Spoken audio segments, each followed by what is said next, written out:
Hello, hello, hello. Today I want to talk about syncing your phone photos. So there's several different ways to do this, and this is going to be a very broad overview. And I talked about it a little in a few different days, and I'm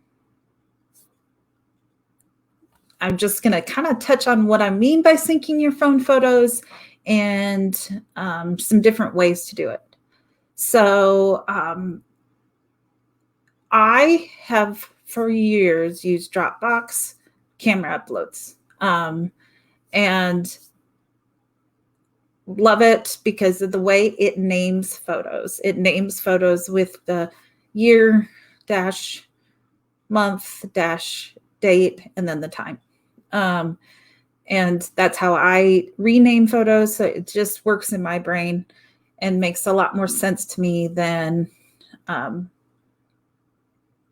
just random numbers and letters like some things do. But I also pay for Dropbox. You can use the free Dropbox. I think it's about 2 gigabytes. So if you do that, then you need to be very regular about removing things from camera uploads.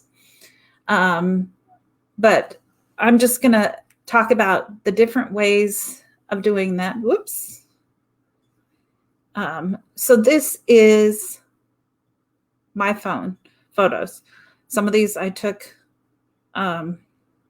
within the last few hours. But funny enough, my camera uploads from Dropbox just stopped working.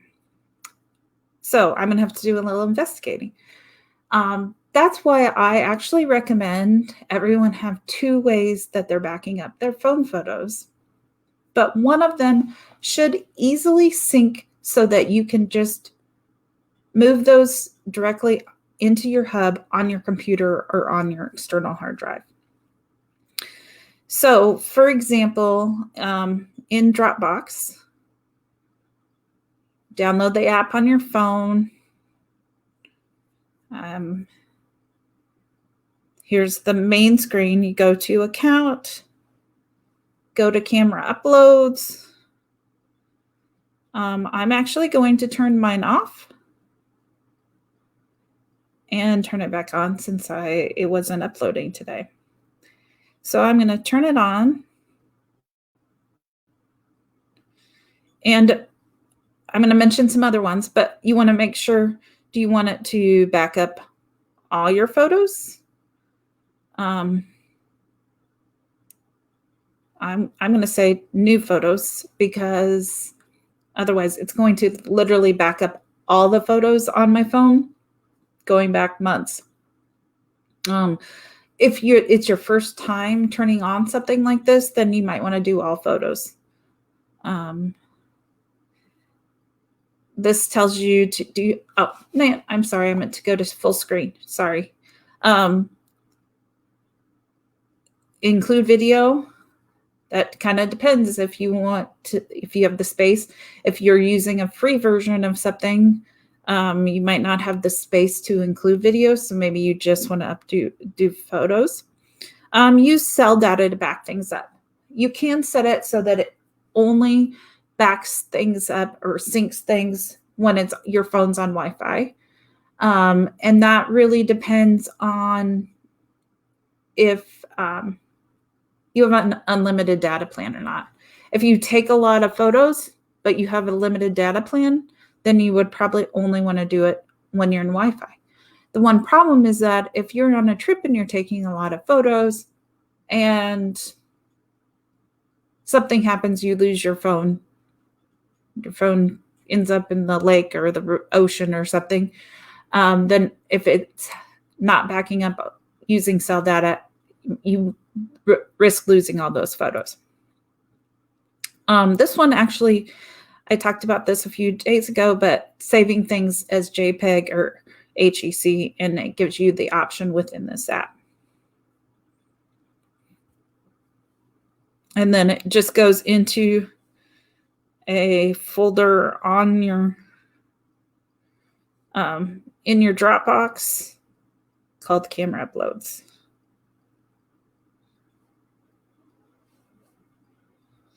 Okay, another one I personally really love is pCloud.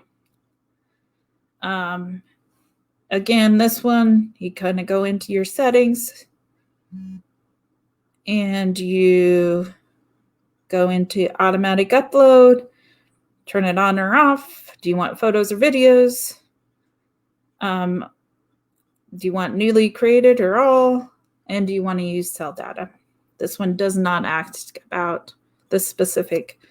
One thing I really like about this is it creates a folder for each device that's connected to it.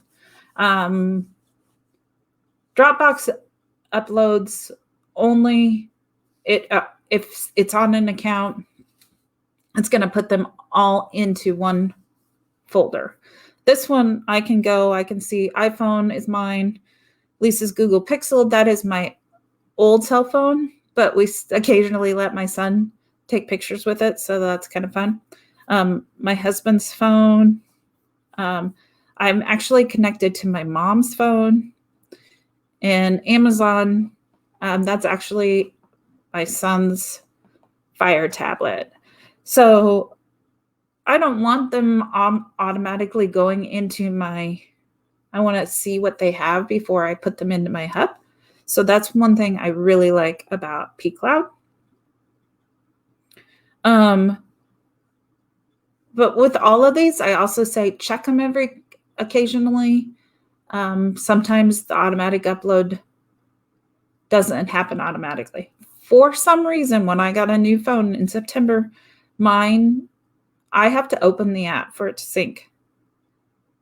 Now, my mom just got a new iPhone. Hers was 5 years old, and we set up her new iPhone. It just automatically uploads. So I'm not exactly sure on that, but another one is OneDrive. Oops, I don't use it very often. And so the last time I was in there was when I did a video on it. And I have to think about how to get to settings. Okay. So again, here in settings, camera upload.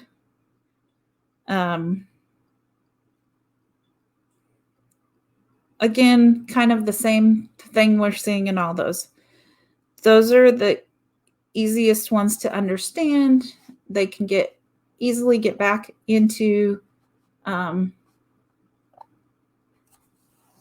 onto your computer, so you're not having to download, upload, anything like that. Some of my other favorites for backing up your phone photos, and then you may have to go to a website to download them, are forever.com, SmugMug. I'd recommend SmugMug if you're using that already for your photos. All the photos upload automatically into an automatic upload folder. You can use Amazon photos for automatic upload. And if you have the drive set up on your computer, honestly, I need to experiment a little bit more with that. I don't recommend. I use that more as a backup or a way to share or view my photos. So it's not my first choice because I'm not going to go into that today. But and Google Photos, again, not my favorite. And you have to go online to find them and download them. And you need to be very regular and keep track of which ones you've downloaded, and or if you just download them and don't put them back up, that's another option. Just what I want to encourage you to do is make it as easy as possible to get your photos to your computer. Oh, and then the big one, sorry, iCloud. So if you are a Mac user and an iPhone user, highly recommend iCloud. Everything goes directly into Photos on your Mac. It's almost instantaneous. If you are choosing not to use Photos as your hub, though, and you want to, you got to create a routine to export those photos out of Photos. Now, if you are a PC user with an iPhone, you can download iCloud for PC.